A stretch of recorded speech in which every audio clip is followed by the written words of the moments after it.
Candy-colored ponies. I love them. But just because I'm a fan of the show doesn't mean I don't have my share of problems with it. It certainly isn't perfect, despite what some of my more obsessed colleagues may have you believe. For example, I really just don't understand why so many people are dying to see more adventure elements in MLP. I mean, I'm all for the writers having a good idea that's outside what they normally do for the series, but that's just the thing. Every time they've written something for the show that's had an overarching plot or a multi-episode story, they seem to be very uncomfortable. Everyone on the writing staff seems to be right at home when writing 22 minutes of slice-of-life comedy. When they do, the show feels natural, on beat, just really good. When they start to move to adventuring, though, everything becomes a lot more stiff, to the point where there seems to be some glaring plot holes and inconsistencies. Inconsistencies that have pulled me out of the experience. Now, before the FIM zealots call me out for saying something against the creation of the almighty Fausticorn, let me remind you that I love this show. I mean, look at my name. Look at my DeviantArt. Look at my blog. Look at my face! Friendship is Magic is a huge part of my life and has really affected me. But just because I love something doesn't mean I'm going to ignore all the weaker aspects of the experience and pretend they don't exist. And you'd be wise to do the same. Otherwise, you'll just come off as, well, this guy. Anyways, let's examine the 3 story-driven adventure arcs that MLP has delivered so far, and discuss where they work and where they don't work.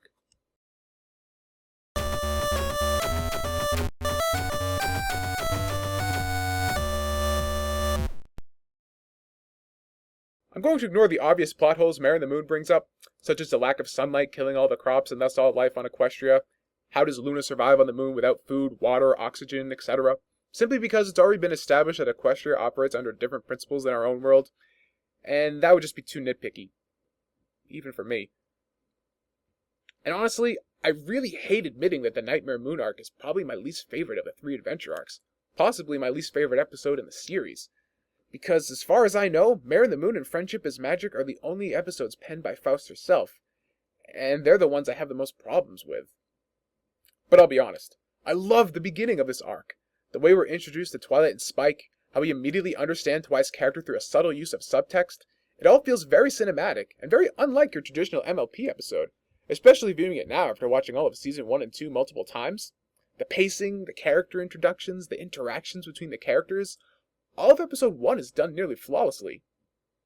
However, why has no one made the connection that Luna and Celestia are the ponies talked about in the myth? Why does everyone refer to it as an old mare's tale when they have an immortal ruler who controls the sun and the moon every day? I find it kind of hard to believe that no one made this connection in 1,000 years. Twilight writes a letter to the princess assuming that this fairy tale is fact, and thus must know that her teacher is the one who banished the mare and the moon to begin with. In fact, when Nightmare Moon says she's the one from the legend, the one banished for 1,000 years, Twilight confirms in response that she knows this. Did you not recall the legend? Did you not see the signs? I did, and I know who you are. You're the Mare in the Moon, Nightmare Moon. Well, well, well, some pony who remembers me. Add to the fact that Nightmare Moon makes a comment about how it appears her crown is no longer good enough. Does my crown no longer count now that I have been imprisoned for 1,000 years? And Twilight has to be aware that Celestia and Nightmare Moon are the characters from the legend, and thus sisters. Well, no.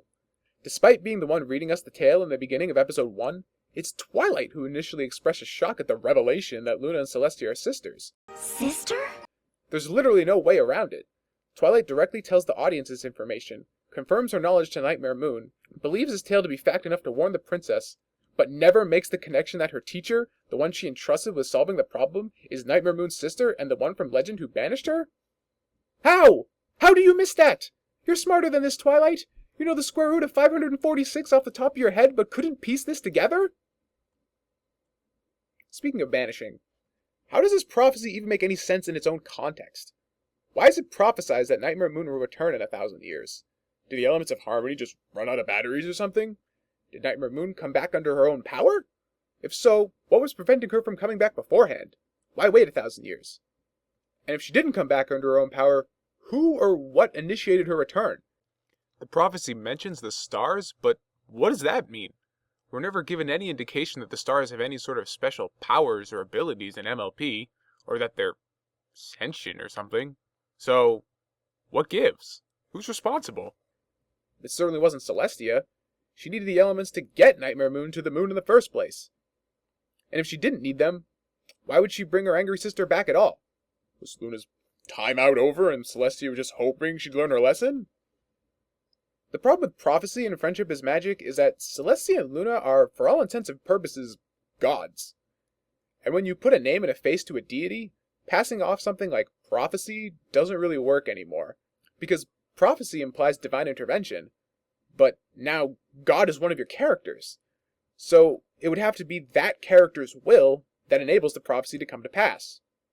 So the question is, why would Celestia, god of Equestria, allow a prophecy that directly endangers herself and her subjects come to pass? There really doesn't seem to be a logical explanation as to why.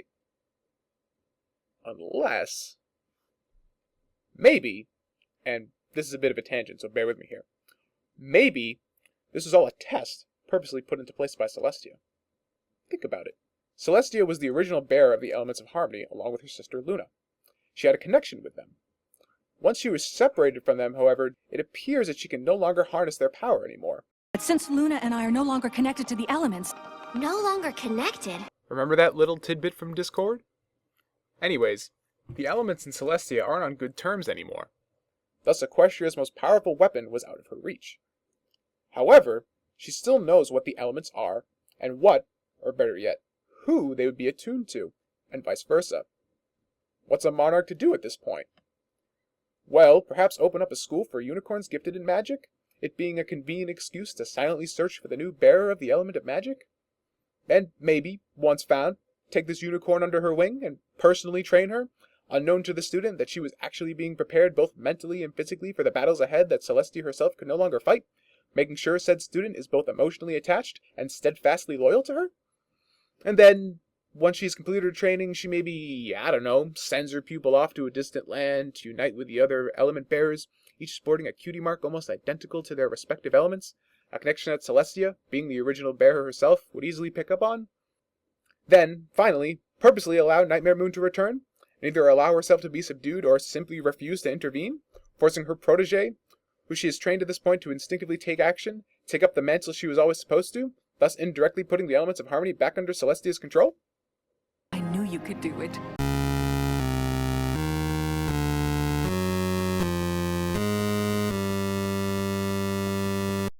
I don't know. Just a thought. The biggest problem with episode 2, though, is pacing. Part 1 had perfect pacing.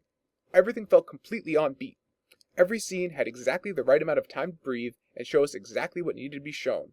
It all felt completely natural. Part 2 has none of this. The entire time, it feels like we're on fast forward while event after disconnected event occurs so we can be beaten over the head with the obvious plot point that the main 6 are the elements of harmony. The initial pan as Twilight reveals the 5 known elements basically spoils the entire remainder of the episode for the audience. That one shot tells us without any doubt that the 5 represent the elements, with even a little sound effect thrown in like an audible checklist. Kindness, laughter, generosity, honesty, and loyalty. The 6th is a complete mystery. Only the most dense would still be wondering what the elements of harmony were after that. All the events that follow, that show us the characters represent the elements, aren't even necessary anymore, as we've already been given the answer. I know this is a minor point, but why not just use a different shot? A slow pan or zoom of a group shot would have done the exact same thing narratively without spoiling the key plot point for the next 20 minutes. On top of that, none of these now unnecessary events are even given the proper time to really develop or have the weight that they should. It all feels very contrived and rushed, as each character gets a quick minute to show their element in increasingly ridiculous circumstances. I know. And your expertly coiffed mane. Oh, I know. All ruined without your beautiful moustache. It's true, I'm hideous. I simply cannot let such a crime against fabulosity go uncorrected.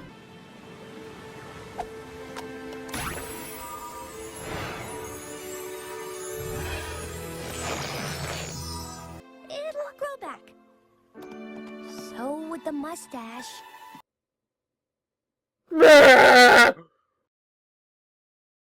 Despite all this, though, I can't really blame the writing for this issue. Because, while it could be tighter, and the events that show the characters' elements could be stronger, my main point of contention is pacing. And the simple fact of the matter is that pacing isn't just a matter of writing, but a matter of timing. And I honestly believe that the main reason Elements of Harmony doesn't work is because it wasn't given enough time. This is a huge arc. There is so much information to get into in here. We have a villain who's revealed to have a backstory of one of our characters, Princess Celestia, that we need to develop. We also have an entire ensemble cast to show and grow and to firmly establish as people we should relate and care about. And we also have a huge plot-related conflict to resolve. All in the span of 22 minutes? Are you fucking kidding me? This, fillies and gentlecolts, is the main problem with Elements of Harmony. It needed to be a 90-minute film. At least. Preferably, it would have been a series of episodes, starting with the same opening episode, but instead of squeezing everything else into a second, there would have been an episode for each of the main 6 to show their character and how they represent one of the elements of harmony by overcoming some sort of conflict as they travel through the Everfree Forest to confront Nightmare Moon. Essentially the exact same thing as before, but this time given proper time to develop each character and give their actions and revelations weight in the eyes of the audience. Not to mention sensible conflicts. And finally, the concluding episode would be a showdown with Nightmare Moon, flesh out her character a bit, explain her relationship with Celestia, and have Twilight realize she's the element of magic.